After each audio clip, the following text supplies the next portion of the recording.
ফুচকা খেতে ভালোবাসে না এমন মানুষ আমার তো মনে হয় খুবই কম আছে। আজকে আমি একদম সহজভাবে ফুচকা বানিয়ে দেখাবো, যে কেউ খুব সহজেই বানিয়ে নিতে পারবেন আর দোকান থেকে কিনে আনতে হবে না। আওয়াজ শুনেই বুঝতেই পারছেন ফুচকাগুলো কতটা মুচমুচে হয়েছে। নমস্কার বন্ধুরা, রূপাস কিচেনে সবাইকে স্বাগতম। তাহলে চলুন দেখে নেওয়া যাক। রেসিপিটা শুরু থেকে শেষ পর্যন্ত দেখার জন্য আপনাদের কাছে অনুরোধ রইল। প্রথমে একটা মিক্সিং বোলের মধ্যে নিয়ে নিলাম 1 বাটি সুজি। যে বাটি মেপে সুজি নিয়েছি ওই বাটিরই 3 ভাগের 1 ভাগ দিয়ে দিচ্ছি আটা। আটার পরিবর্তে ময়দাও দিতে পারেন। আটা আর সুজি ভালো করে মিশিয়ে নিয়ে হালকা গরম জল দিয়ে মেখে একটা ডো তৈরি করে নেব। এই ডোটা খুব শক্তও হবে না, আবার খুব নরমও হবে না। যে বাটি বা কাপ মেপে যতটা পরিমাণ সুজি নেবেন তার 3 ভাগের 1 ভাগ দিতে হবে আটা বা ময়দা। দেখুন ডোটাকে ঠিক এইভাবে তৈরি করে নিতে হবে। ডোটা তৈরি করে নেওয়ার পর ঢাকা দিয়ে 10 থেকে 15 মিনিটের জন্য রেখে দিলাম। এবার ভাজা মশলা তৈরি করে নেব। 1 চামচ গোটা জিরে, 1 চামচ গোটা ধনে, 1 চামচ গোটা মৌরি আর 4-5টা গোটা শুকনো লঙ্কা কড়াইয়ের মধ্যে দিয়ে হালকা করে ভেজে নেব। 3-4 মিনিটের মতো মিডিয়াম ফ্লেমে ভেজে নিয়েছি। দেখুন মশলার কালারও চেঞ্জ হয়ে গেছে আর মশলা থেকে সুন্দর গন্ধ বেরোতে শুরু করেছে। প্লেটের মধ্যে রেখে ঠান্ডা হতে দেব। একটু ঠান্ডা হলে গুঁড়ো করে নিতে হবে। এবার ফুচকার আলুটা তৈরি করে নেব। এখানে আমি 2টো সেদ্ধ আলু নিয়েছি। আলু দুটোকে ভালো করে মেখে নেব।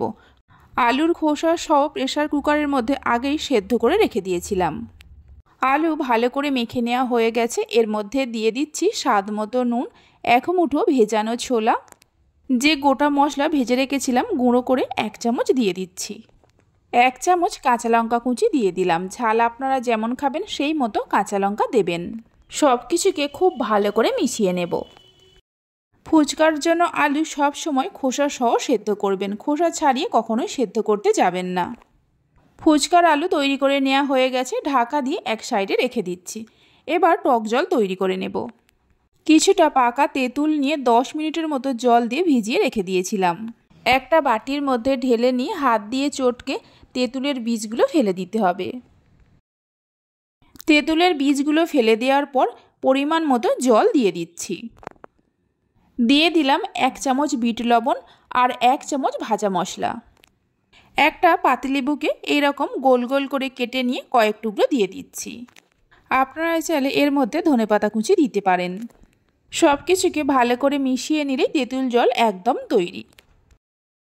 এবার যে সুজির ডোটা তৈরি করে রেখেছিলাম আবার একটু মেখে নিয়ে 2টো বড় করে লেচি কেটে নিতে হবে। তবে খুব বেশি সময় ধরে মাখার প্রয়োজন নেই।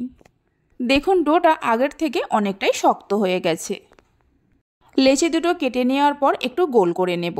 তারপর একটা করে লেচি নিয়ে অল্প করে আটা বা ময়দার গুঁড়ো ছড়িয়ে গোল করে বেলে নিতে হবে।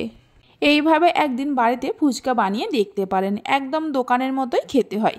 বাড়িতে বানালে খেয়ে কেমন লাগলো অবশ্যই আমাকে কমেন্ট করে জানাবেন। দেখুন ঠিক এইভাবে বেলে নিতে হবে। খুব বেশি মোটাও না আবার খুব বেশি পাতলাও না, মিডিয়াম করে বেলে নিয়েছি। এই রকম একটা ছোট বাটি দিয়ে গোল গোল করে কেটে নিচ্ছি। আপনারা চাইলে একদম ছোট ছোট করে লেচি কেটে নিয়ে তারপরে বেলেও নিতে পারেন। গোল গোল করে কেটে নেওয়ার পর ধারের অংশগুলো তুলে নিলাম। তবে এগুলো ফেলে দেব না, আবারও মেখে এইভাবে ফুচকা বেলে নেব। আর একটা যে লেচি আছে এইভাবে তৈরি করে নিতে হবে। ফুচকাগুলো ভাজার জন্য কড়াইতে বেশ কিছুটা সাদা তেল নিয়ে গরম করতে বসিয়ে দিয়েছিলাম। তেল গরম হলে অল্প অল্প করে ফুচকা দিয়ে ভেজে নেব।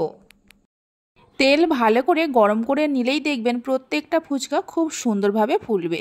দেখুন ফুচকাগুলো কত সুন্দরভাবে ফুলছে। উল্টে পাল্টে একটু লাল করে ভেজে নিতে হবে।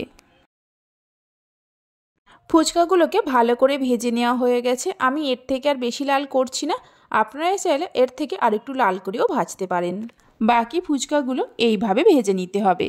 রেসিপি ভালো লেগে থাকলে অবশ্যই একটা লাইক করবেন, বন্ধুদের সঙ্গে শেয়ার করবেন। ভালো লাগলে চ্যানেলটি সাবস্ক্রাইব করে পাশে থাকা বেল আইকনটি প্রেস করবেন নতুন রেসিপির আপডেট পাওয়ার জন্য। কিছু ফুচকা ভেজে নেওয়ার পর একটা ফুচকাকে আমি ভেঙে নিয়েও দেখিয়ে দিচ্ছি। দেখুন কতটা মুচমুচে হয়েছে। এবার ফুচকার মাঝখানটা একটু ভেঙে নিয়ে আলুর পুর আর তেঁতুল জল দিয়ে পরিবেশন করুন। খেতে একদম দোকানের মতোই হয়। দারুণ লোভনীয় ফুচকা আমাদের তৈরি হয়ে গেছে। তাহলে চলুন ভিডিওটা আমি এখানেই শেষ করছি। আপনারা সবাই ভালো থাকবেন, সুস্থ থাকবেন। ধন্যবাদ।